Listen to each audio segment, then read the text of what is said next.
Hello, welcome to the YouTube series on the beginning of the Tiripini circuit. I am Rudolf Hertle. My father was the first Lutheran missionary to enter the Viru area, and I am here to tell you the story. This part is called Education and More. A new chapter started mid-1963 when my father noticed that my mother was overworked. She had been working as a responsible head of the hospital, but she also worked as a nurse with night shift, staying up to the midnight to attend the sickness and to administer medicine, apart from her obligations as midwife, which could happen any day, time, night or day. My father spoke with the bishop about the problem, and shortly after that a doctor boy from Yagaum Hospital took over the medical work of my mother. After she had instructed him into the various procedures of the hospital, the government also started medical work with a very capable doctor boy and later with a medical assistant. By March 1964, my mother was free for a new challenge, and she decided to start with adult education, teaching in the Viru language. Mr. Kerr, who is a linguist of the Summer Institute of Linguistics, gave her hints how to proceed. The method they used was a 4-step method. Number 1, vocals. Number 2, consonants. Number 3, syllables. And number 4, joining them together with flashcards. My mother said that in the end she had to produce the materials herself. Since she was not as gifted in drawing as Mrs. Kerr, she frequently used real objects as symbols. She had ample reading material as she used the Bible stories she had already translated for Sunday school. My mother started a course with 10 boys. This course was meant to be just a trial course. She gave lessons 4 hours a day. After the course had finished with success, she decided to continue the program. But this time, she would expand the course in order to teach more people. The 4 best students would serve as teachers, and my mother would supervise the course and produce all necessary materials. By 1965, she started a new course with students from all over the parts of the circuit. The course had 50 participants.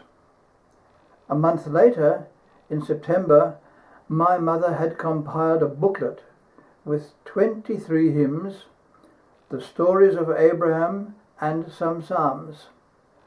Later, some of the students gave courses of their own. Thus, the literary course had a wide effect. Education has also been a special concern of the Lutheran mission. However, at that time, there was a big discussion which language would be useful in a country with 800 different languages. In olden times, missionaries chose one language for a particular region and declared this to be the official church language. Thus, up to World War II, and shortly afterwards, 3 different languages were used as so-called church languages. The first one was Yavim for the coastal areas in Morobe district.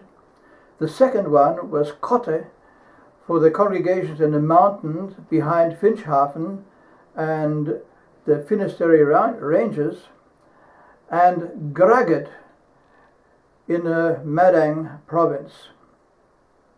In the early 1950s, the Australian rule was strongly in favor of English as a medium instruction. Although at that time it seemed very far from becoming true. The big advantage of the English language over against other languages was that, of course, the world literature was available from the onset, whereas all other languages would have had to make translations. Pidgin English had not yet developed to be considered as a medium of education. The first translation of the New Testament was completed at the end of the year 1968. Church languages were still being used in many parts of the country up to independence, and in traditional areas up to this day. However, by the middle of 1950s, the Australian government only recognized schools with English as a medium of instruction. For that reason, the school in Tiripini was teaching in English in order to obtain a recognition and a license. But the shortage of teachers was always a big problem. 1963, Tiripini Station only had one teacher with 32 students, but could have had the double number if it would have had more teachers. Education on the outstations therefore followed quite a different aim. Bible schools were established to teach the local children reading, writing, math, and religious education. These schools were run by evangelists, and they used Tok Pisin as a medium of instruction. The evangelists were given an extra training of about a half a year to 1 year to be qualified as a teacher. These schools were not recognized by the administration, but gave the children, particularly in the outstations, a means of education. However, there was a big competition going on in the field between the Catholics and the Lutherans. My father reports that the Catholic catechist would offer free food for students if they visited their schools. Many children could hardly resist the temptation of having schooling with free meals, because according to local tradition, children at the age of 6 years had to tend for their own gardens and produce their own food. Hence, many children took advantage of this offer and switched to Catholic schools. At this time, my father received the news that the director of the Bible mission, Mr. Buston, had left the country on his way to Palestine to write books. Only much later did he find out what actually happened. The stations of the Bible mission were sold to the Wesleyan mission for 2,300 Australian pounds, prompted by the shortage of missionaries in the Evangelical Bible mission.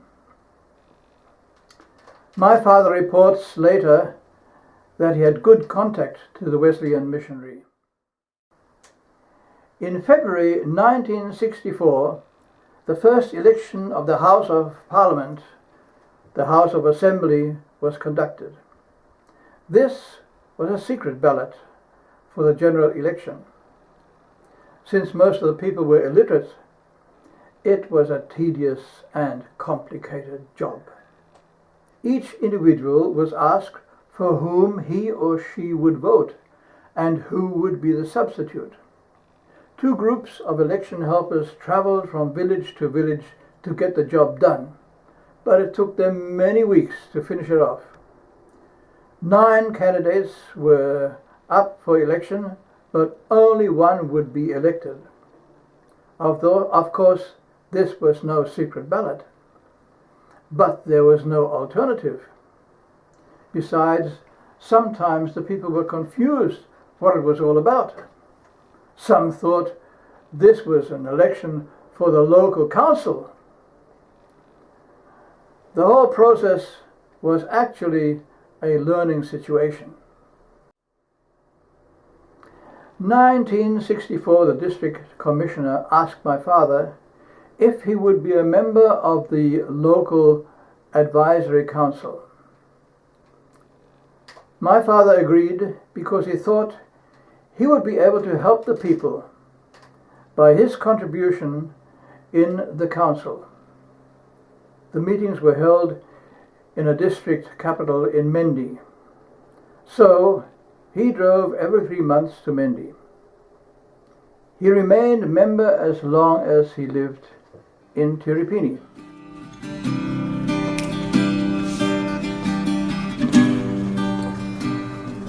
Education, election and administration shows that Tiripini was moving ahead to be a stable institution.